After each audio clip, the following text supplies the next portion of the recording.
విడుమొరటోడు అని వాళ్ళు వీళ్ళు ఎన్నెన్ని అన్న పసి పిల్లవాడు నవాడు.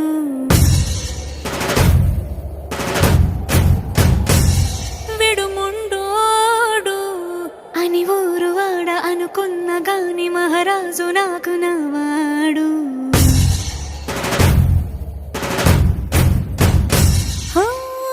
మాట పెడుసైనా మనసులో వెన్న రాయిలా ఉన్నవాడిలోన దేవుడెవరికి తెలుసును నాకన్నా. సూసేకి అగ్గిరవ్వ మాదిరే ఉంటా